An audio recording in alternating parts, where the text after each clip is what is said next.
6:14, that was Casting Crowns with the voice of truth. Aminin mo! Nako, we listen to the lies of the enemy most of the time. When we worry, when we are afraid, when we feel so uncertain, when we lose our footing, we listen to the enemy. But then, the voice of truth reminds us that he is still in control. When you look at the Goliath that you are facing right now, and you are David was just a small teenager at that time, no? And he was battling Goliath, the giants of the Philistines. Do you think that it was the stones and the sling that really slayed Goliath? No. It was the God behind David fighting the battle for him. Ang ginamit lamang yung mga maliliit na bato. To be honest, it is really impossible for a small stone na makatumba ng ganong kalaking higante. 'Di ba? Ikaw nga na hindi ka ganong kahigante, pag tinula ka, hindi ka naman agad-agad natutumbang ganon, 'di ba? It was God. It has always been God. And you know what? Marami sa inyo na nagpapasalamat, Lord, nakapasa ang aking yung pamangkin ba ni Ma'am Nida yung ating pinagpray, no? Si Razel, congratulations, may isang doktor na naman sa pamilya. And you know what? We are all facing giants. We are all facing the Goliaths ng ating buhay. And sometimes we are our own biggest enemy. Because we listen to the lies of the enemy. We listen to what other people say instead of listening to the voice of truth. Ka-moments, I know that a lot of us has been blessed. A lot of us ay na-bless ng hindi kasing laki ng blessing mo, no? And sometimes we compare our blessings.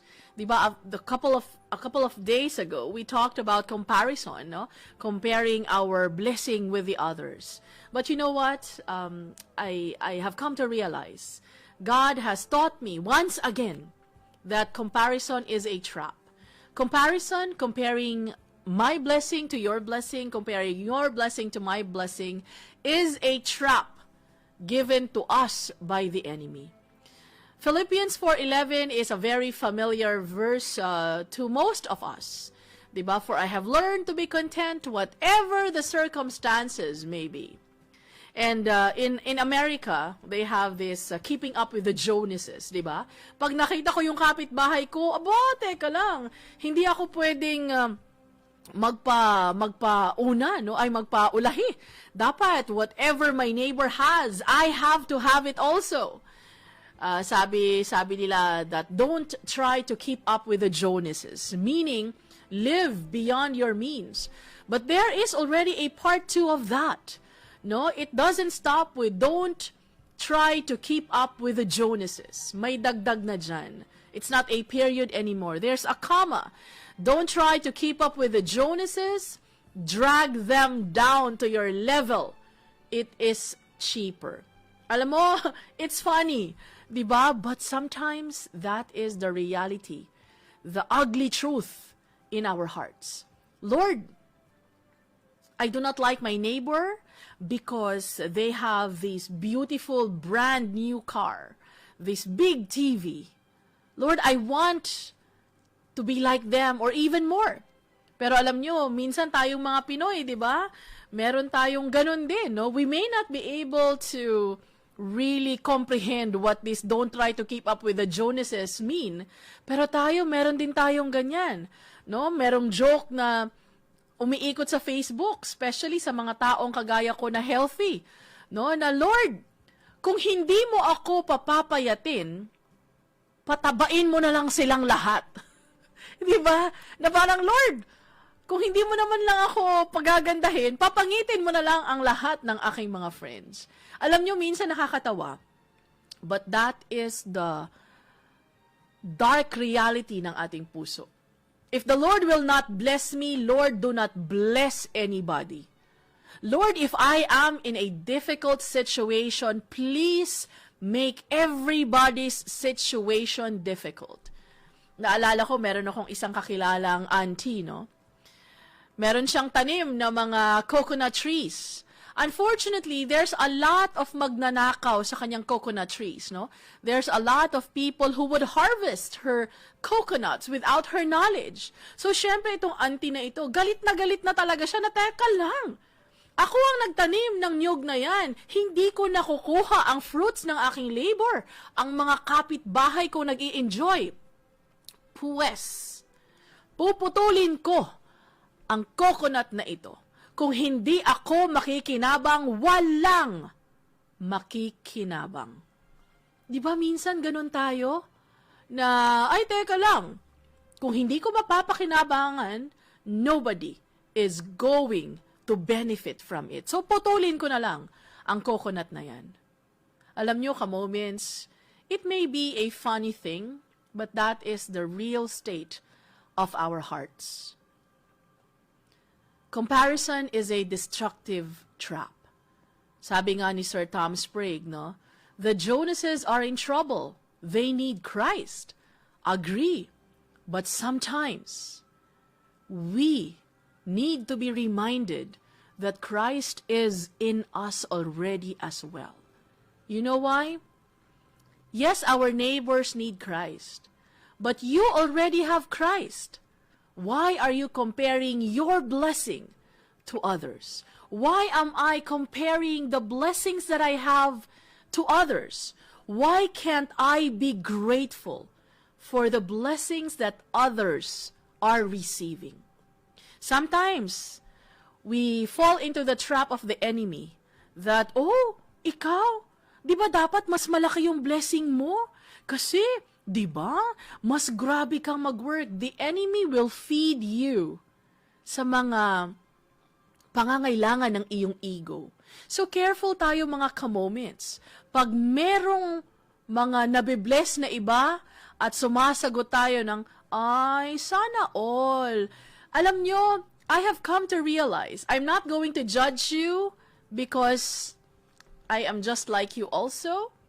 But when sometimes we say sana all, I catch myself asking myself also, when I say sana all, am I really grateful? Or nagsiselos ako na, ay bakit siya meron? Ako wala. Sana all. Sana ako din meron. Di ba ganun tayo? Minsan, kung makasana all tayo, because nagsiselos tayo sa blessing na natanggap ng iba.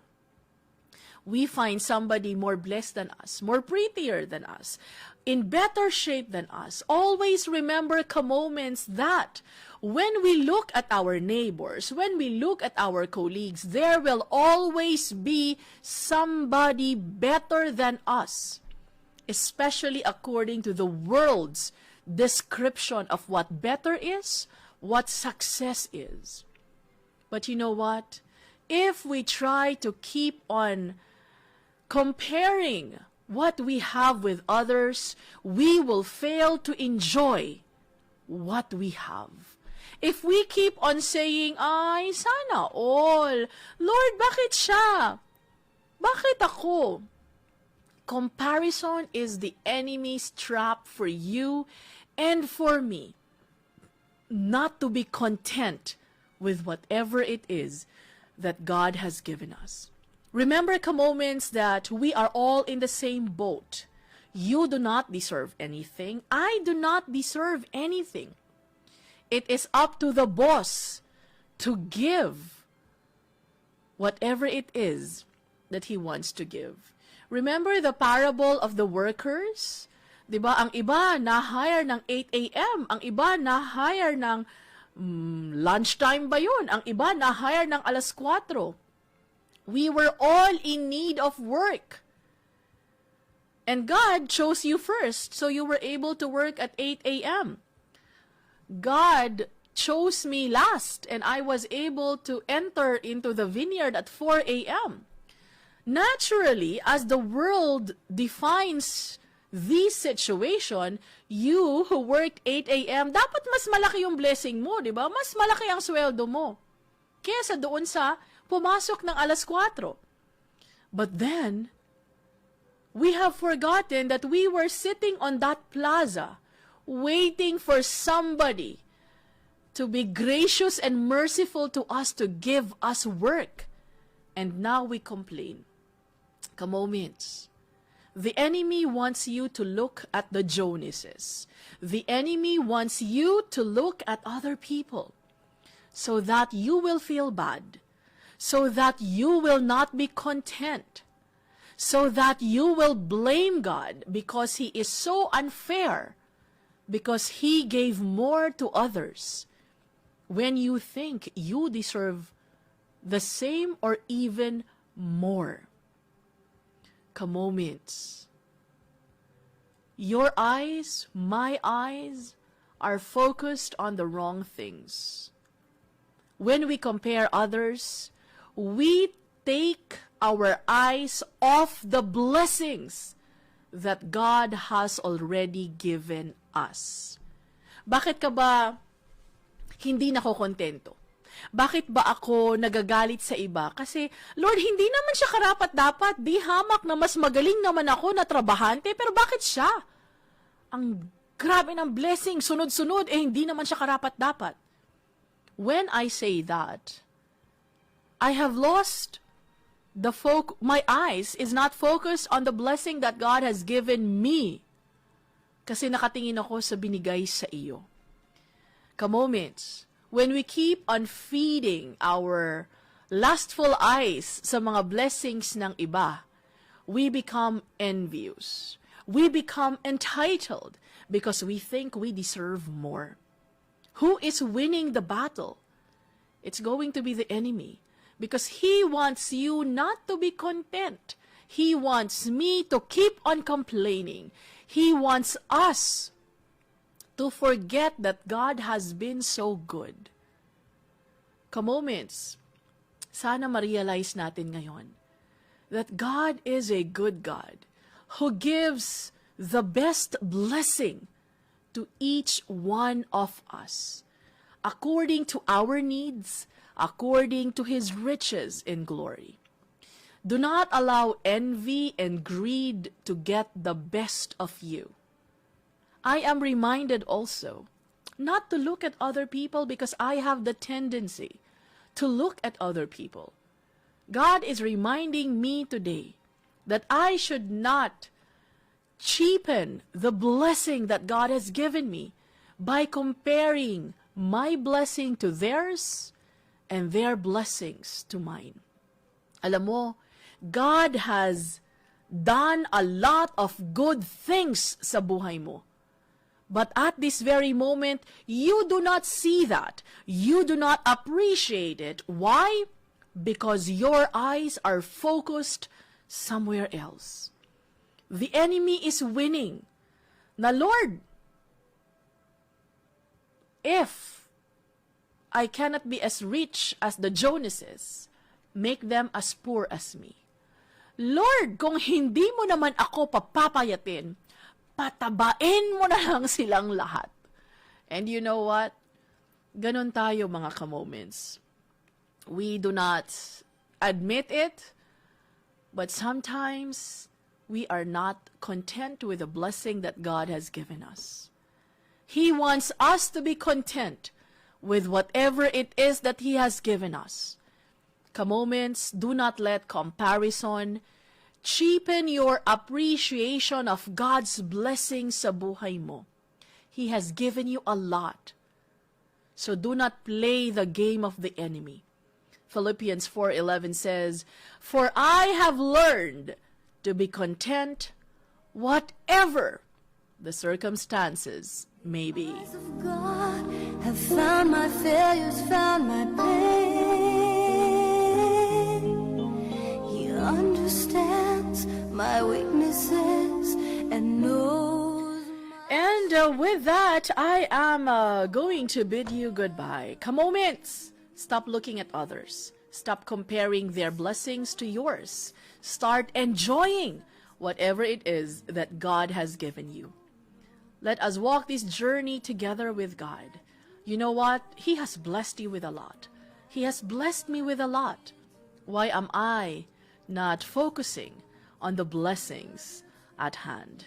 And remember, as what Sir Tom said, the Jonases are in trouble. They need Christ. and you are the one who will be bringing Christ to them. But you also need to realize that you have been blessed beyond measure. So enjoy what you have. Do not look for what you do not have. The time will come na ibibigay sa iyo ang iyong dapat. Ate Bainal, Assalamualaikum. I will be calling you because I have good news sa iyo. Ikaw talaga, babu. Hindi mo sinabi na kailangan pala ng mga bond papers. So, Ate Bainal, I will PM you later after my program.